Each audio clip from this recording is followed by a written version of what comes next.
Hello YouTube, so recently it was Vidcon Australia 2019 and I decided to do something different. I thought there's going to be plenty of people filming the panels, filming the performances, plenty of people wrapping up Vidcon talking about how it was this year, how it differed from previous years, and I didn't need to add to that. I've done videos like that in the past, I've vlogged, I've talked about things that I'm interested in, but I think that's not what I'm good at. And that's not really what I love.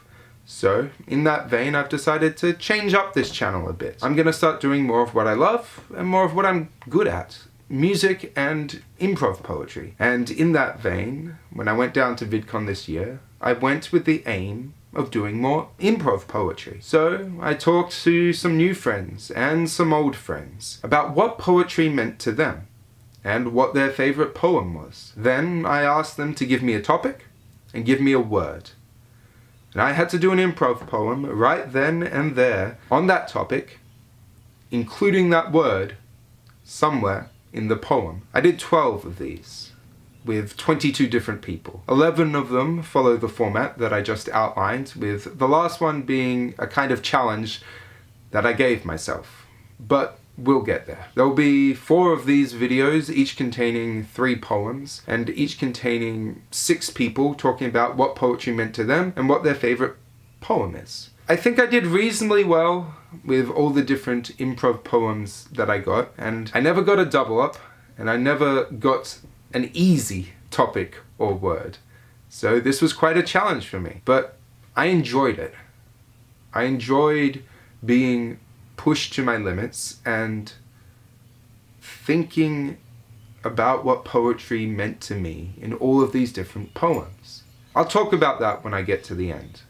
For now, please enjoy part 1 of Roman's improv poetry at Vidcon. Hello, Christine. How are you? Wine? I'm good. It's actually wine and frozen Coke. Interesting. Alright. What does poetry mean to you? Really cool things to get tattooed on your body.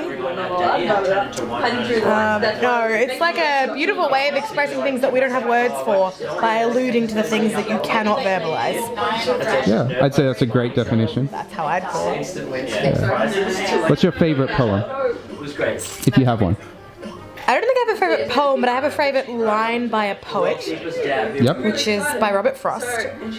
And when he was interviewed about what he thinks the universe is and everything, he just said, I have 3 words about the world. It goes on. And I love that because somehow it manages to capture like how something is incredibly painful, like a breakup, and you physically get chest pain from it, but 6 months later you barely even remember it, or you remember it but it's like a tiny scar. Yeah. And also just like that you should have positivity because no matter how depressed you are, the world's gonna keep going, you might as well fucking join it. All in one, in 3 words, it's beautiful. I should have got a tattoo on me, and maybe I will at some point. What's your next tattoo? I think it might be my next tattoo, yeah. What does poetry mean to you? Poetry are the thoughts that you wake up to at 3 a.m. Poetry is the things that you want to say but can't. I think poetry is the stuff that you don't have words for. What's your favourite poem? The one that I like to tell people about is also by Robert Frost, actually. Robert Frost is a great poet. Fire and Ice. And some say the world will end in fire, some say in ice. With what I've tasted of desire, I hold with those who favour fire. But if it had to perish twice, I think I know enough of hate to say that for destruction, ice is also great and would suffice. Point of view, I'd rather perish with ice because you're more likely to go unconscious. Fire, you burn to death. That's very true. Yeah, that's true. But I think it's so beautiful. Like, it talks about love and hate and extreme emotions in this short, funny little poem that just makes me laugh every time I hear it. But it's talking about such deep things. Very true. So, but I have lots of favourite poems. Right. I do have a favourite poem. My favourite poem is... I'd say Robert Frost again. 2 roads diverged. I always love that one. I'm not going to repeat it here. It's a little bit longer. But I always just like the imagery of being able to choose to go either one way or the other. So I'm going to do a little bit of improv poetry here. Okay. So give me a word.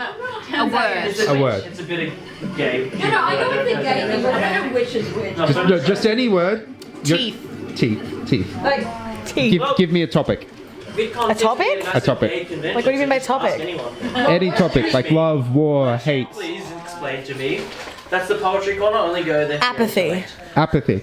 All right, can you take this and put it on my face? oh, you're really happy. I Like, was about to physically come put in it the on back his of my face. sorry, just cleaning up the knackers. All right, so I'm gonna do a poem about apathy, and I have to include the word teeth. Apathy all alone in the mood.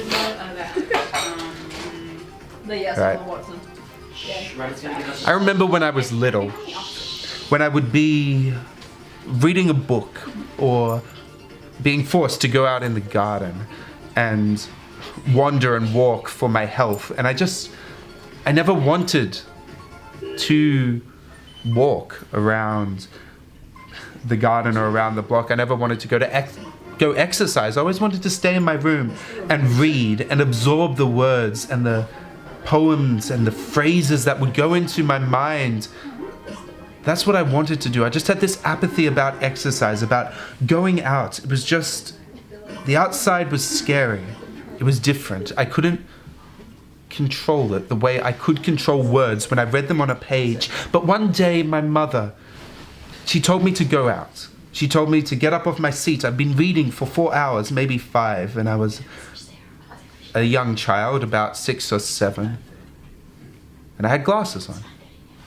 So me, not wanting to finish my book, I picked it up in the middle of a chapter and I went walking while I was reading, not concentrating on the trees and the beauty around me, which I now know to look at. I just had this great sense of unending, why was I bothering to walk when everything was contained within this book, within these phrases, until I slammed right into a tree, my book held up to my face, my teeth smashing into the branches, feeling the bark taste in the back of my throat as my glasses broke. And I went home. It was only 3 minutes. My mum said, "You should be walking for longer. Why did you stop so soon?" I said, "I broke my glasses. I hurt my teeth. I think I'll stay inside and keep reading, away from the apathy of the outside."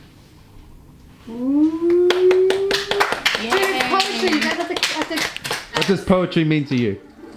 Poetry means above my pay grade. Do you have a favorite poem? That's a lot one. I was trying to think of a dirty limerick on the top of my head. Oh, good. I do not. Dirty limerick So- is enough. I don't know. What does poetry mean to you? I don't know. It's just doesn't have to rhyme. I don't know. It's poetry. Do you have a favorite poem? I have a favourite quote, but it's not a poem. Yeah, That's all. that works enough. What's your favorite quote? We need never be hopeless because we can never be irreparably broken. We think that we are invincible because we are. Indeed, that's Was that yours truly or Bring Me the Horizon? John Green. John Green. Sophie, Like, give me a word. one thing I like about these matches is the quality. Heartache. Heartache. Josh, give me a topic. Warfare. Warfare. All right. Is that not the song? Is that not a song? That is a John Mayer song. All right. Heartache Warfare is like 100% a John Mayer. I'm gonna try and not sing the song. So I'm gonna do a poem about warfare that contains heartache. I mean, that's pretty easy. Let's see if I can work in the phrase heartache. Unless you want to give me a more difficult word. Anti-disestablishmentarianism? No, you've already given me a topic. Shit. So, give me a word. I'm happy to go with heartache. Shower. Shower. I have to do a poem about warfare that includes the word shower. Yeah. There's been many poems written about warfare, written about the horrors of war, about the soldiers trudging through the mud and blood and seeing their friends die around them. And I've never had to experience that, and I'm thankful for that. But as I look at the world around us, as I see all the different conversations going on between all the different countries, I feel we're on the edge of that again. I feel we're on the edge of warfare, and anything could set it off. And I don't want another Gallipoli. I don't want another World War II where men, women, people are fighting for something they don't even know what they're fighting for. The people in World War I, well, they were fighting to protect their countries. They were fighting to protect what was theirs. World War II, they were fighting against the horrors committed by the Nazis. But what would we be fighting for if we went back to war? Would we be fighting over trade, economics? Where would we be going? Would we be sending people to die for their deaths? To never be able to wash off the endless blood that their hands would commit? To never be able to stand in a shower and not imagine the endless blood rushing down between their fingers, between their comrades on the battlefield? I don't want to go back to war, and I pray that we never will have to. Nice. So this is the warfare and heartbreak. Yep. So this is what I was thinking about is when depression clings to my skin like black soot, the shower is my battleground. I throw myself under the warm bullets and feel the liquid running down my skin. It's hard. It's hard. It's hard. But it's necessary. Nice. Almira, What do you want to do? Becky on Smash. what does poetry mean to you?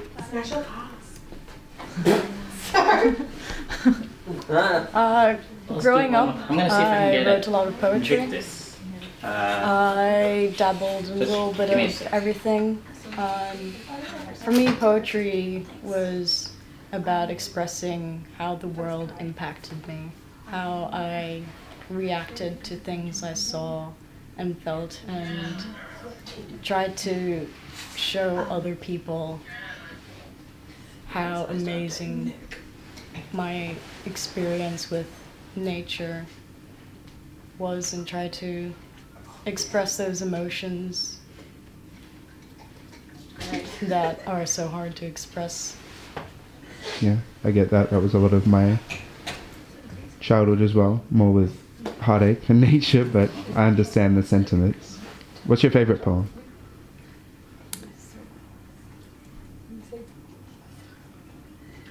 I don't really have a favorite poem. It's I've read poetry, and there were lots of poems that impacted me or interested me, but I never really had a favorite. I tried to have favorites because everybody has a favorite poem or a favorite quote, and I was just like, oh, the Raven, Edgar Allan Poe, everybody likes him. I do love that one, yeah. The only one I can really think of off the top of my head, it's not really a poem, but it's just like a very nice quote by, I think it was Bruce Lee, Be Like Water. Yeah. I don't remember how it goes, but No, I I just- think I remember that one. I just like it's about fighting, but it's also just an interesting philosophy about how to react to life as well. Thank you. What does poetry mean to you? Poetry is a way to express yourself when you're not able to do it clearly normally. So it's got a rhythm to it, even if it's not in rhyme. It allows you to express yourself. Because it compares one thing to another, people can start with one story, but it's able to become applicable to a lot of other people in other situations. Just be going, oh, you're mainly talking about the flowers, but I'd like the night bit. So it allows people to connect and find inspiration and brightness in things that can seem dull and repetitive, and it's a new way to look at things. You can have a flower and a picture, but if someone writes a poem about that picture, it's going to change how you see it. And I kind of like that expression, how it can keep people going. Poetry can be shit. Well, so the guy, you know the two roads diverge from the woods, yeah? Yep, that's my favourite poem. Yeah. So Here we go, hot takes. We were talking about our favourite poets, and 3 of us said Robert Frost. well, that Is that poem. because that's the only one you can think of? No, I have quite a I few. don't know. It's So okay. that one, but the story goes, doesn't it? That he wrote that for a friend who was really indecisive, and the friend's like, you know what, I need to be less like that. And then as a result of that, he decided to go off to join the war at the time, and got killed. It's like, poetry doesn't always lead to good life choices, let's admit. But like, it allows you to see things differently. Like, it's a different perspective and a different way of looking at things. So Do you have yeah, a favourite poem? yeah. What's your favourite poem? Ode to Can. Is that by Keats? I don't know the author. You're going to laugh at me. Go ahead. So it was written a couple of years ago for an ad campaign for the Commonwealth Bank, and but it's actually really, and they had I can't remember the actress, but they had like an actress read it out, and I really liked it, and I liked it so much that Was it Tony Collette? As in, was it the Look at my derpy hang. Oh, you can't see from there. Sorry? Was it Tony Collette? Yes, it was Tony Collette. Aha! I was right. I thought you said something else, but yes, it was What did you Tony think Collette. you said out of curiosity? I didn't know, and that's why I wanted to hear it again. So she read it out, and like I liked it so much that I actually memorized the poem Nice. because I'm just like, this is like so good. Alright, give us the first stanza. Three and you. It's a 4-letter word, it's offensive as any. It holds back few, but it's top to many. You can't climb that mountain, you can't cross that sea, you can't become anything you want to be. They can't find a cure, she can't think of leaving or searching for more. Because can't is the word with a habit of stopping the ebb and the flow of ideas. It keeps dropping itself when we know in our hearts it's not needed, and saying don't go when we could have succeeded. Those 4 little words that end with a T, they can change in an instant when shortened to 3. We can take off the T, we can do it today. We can go forwards, not backwards, we can make our own way, we can push, we can pull, we can run in the sun. I said that out of order because I continue to be someone who believes that life can be better with the removal of one little letter. See? Yeah.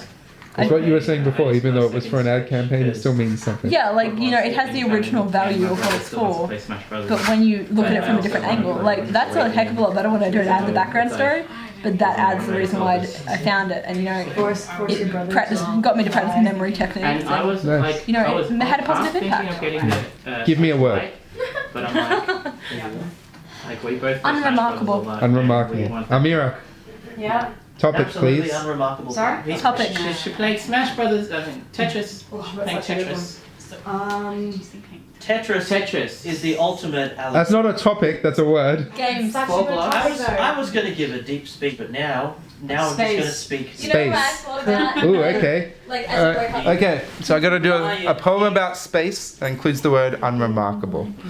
I wasn't one of those kids that usually looked up at the sky at night and looked at the stars.